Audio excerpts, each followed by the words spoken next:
It's been about 48 hours now, and it has never stopped raining. It never really stormed. It just never really stops.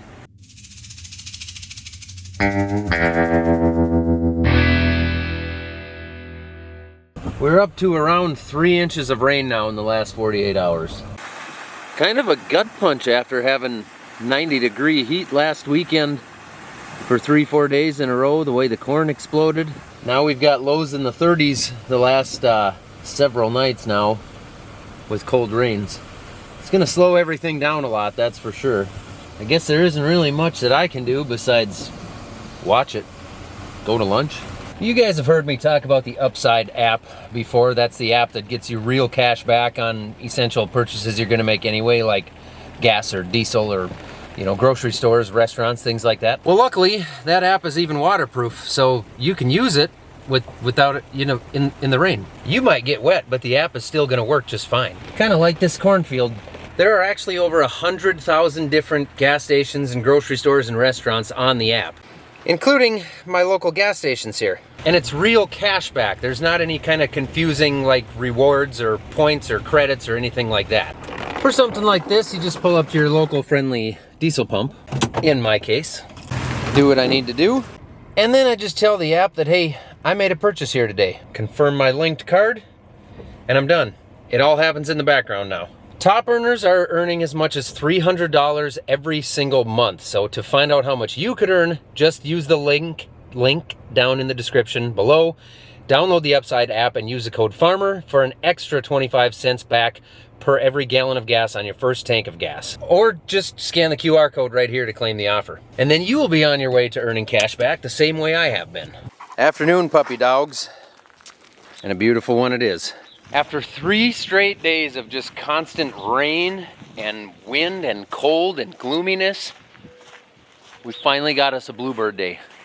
It's only, it's probably 60 degrees right now, maybe upper 50s. Either way, it feels nice for us right now. Planting is over, we got everything in the ground, probably a little bit earlier than normal. We finished up right before these last rains hit.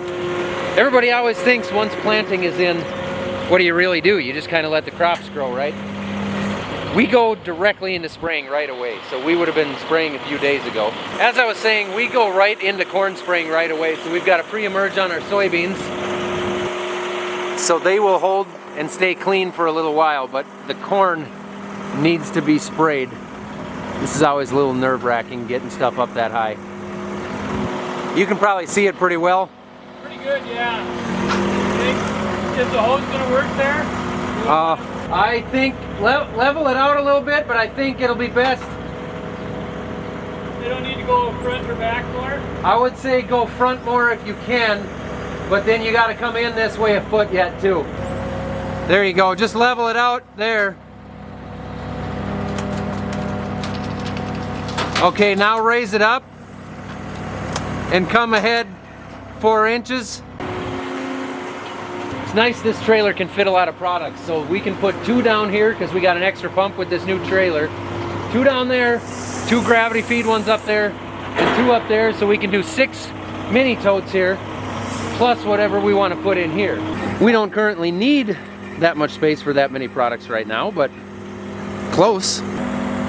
If you're only putting 1 down here, we may as well push it in a ways, huh? That's what I think, yeah. Yeah. I'll bring the forks back. So this is just our AMS and adjuvant Farmer's First product here. This is an FBN product. We're gonna have to build ourselves a hose to go from here to this pump. That'll be easy.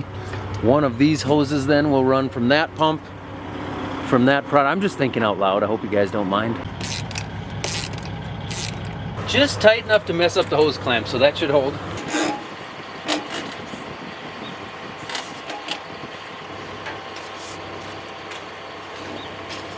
It's a weird, we've got a 90 on each end, which I think is what it needs to be. Should I just run it like this? Well, that's not gonna, well, it's gonna be harder to pump out, pumping it uphill and it gets empty. What else do you do? There's not really another option. There's got to be a 90 on each end. Yeah, and if you took it down this way, that should be able to pump that liquid up through that anyway. It should. If You're still, you can do that, but then you're still gonna end up on this end. I was thinking, what if we put it this way around? Will that work? Will we be able to get that latched on there? These things are a pain no matter how Yeah, I you don't do know them. why they. But what's the point in that? And then it would lay out like this and go to that. Oh, I see what you're saying.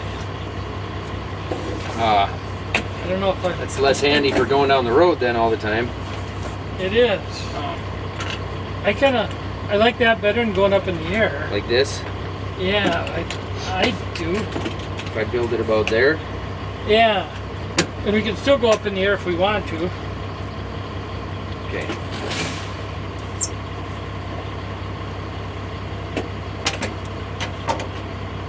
Yeah, I don't know how we had it last year. Yeah, it wasn't like this. No. Boy, this is the messiest spray can ever. Oh yeah. It pisses out in every direction. Really goes on there fairly nice though. Yeah.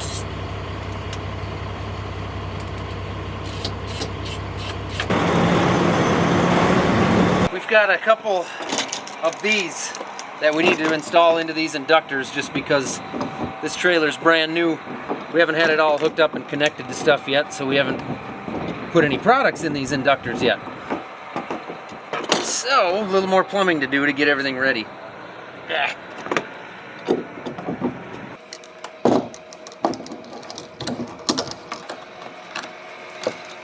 We also sold a bunch of soybeans, and so we're gonna have a couple trucks come tonight and actually load out. You've seen us do this in the past where we load the grain cart up first just because it's so much quicker than, because those trucks come all hours of the day and it's just quicker to have a grain cart loaded up for them. So there you go for the naysayers that think we'll never sell any more crop because of the tariffs and nobody's gonna want any of the grain that's in those bins. Well, tell the markets that. We just sold a bunch of both. I'm gonna give you the chance to explain to people how we sold soybeans in this kind of market when there's tariffs and we're never gonna have a market ever again. Oh, well, these aren't really affected by the tariffs because they're going down to be processed in the mill for the livestock. Oh, well, that's weird. So people are And willing to buy them. And our corn is going to Mexico. We're hauling it to Glendale to the elevator. They're loading it in trains and that is going to Mexico. So there's still sales on the books, and Mexico said they aren't going to retaliate on anything with tariffs from what I've heard. So Mexico's actually our #1 market for grain. Are you having a hard time sleeping at night because we had to sell it for so cheap compared to what we thought we would? It hasn't seemed to make any difference that I can tell at all in the markets. There you go. Now it's not just my perspective. You can see Dad's perspective as well. To clarify on the Mexico thing, so Mexico has been our #1 importer of our corn the last few years. Not our grain in general, but our corn, and that's what he was saying. While this thing's loading, I'm gonna climb up the big bin here. This big guy, the big boy. We are going to be installing a new system from essentially Sukup. So the company is called Sync, which is a Sukup company, and we're going to be installing that into here. But what they're going to do is run cables around the ceiling that will go down through the grain, so the grain will have cables running through it after we empty it and refill it, and we'll be able to see all kinds of information on that grain. So it's a way to monitor the grain in our bins. For right now, we're only going to do this one big bin. Eventually we'll probably do some more bins, but for right now we're gonna start with just this guy. I guess I should explain then why I gotta climb it. Because we need it to be full of grain, it's much easier for the bin crew to get in there, walk on top of the grain, and install the whatever they are that hang from the ceiling to support those cables. It's down about a ring, so I'm hanging inside the hatch right now. But we want to cone this thing up so they can get up there and do what they got to do. I don't love climbing bins, but whenever I do, I enjoy the view for a minute.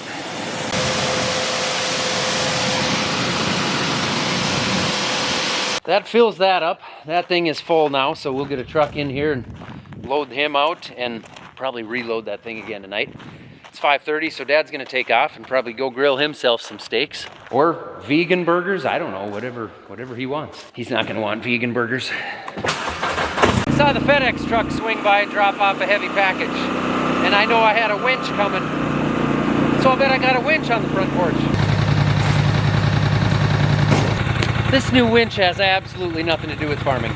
You like that sunshine, cat? Not you, I wasn't talking to you, jeez. Shh.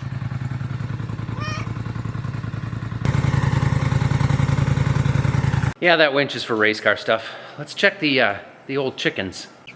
Look at how big they're getting. Jeez.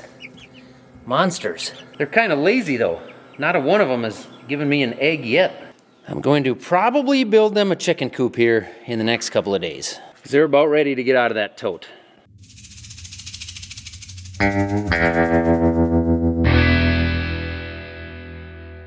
Thank you guys for watching.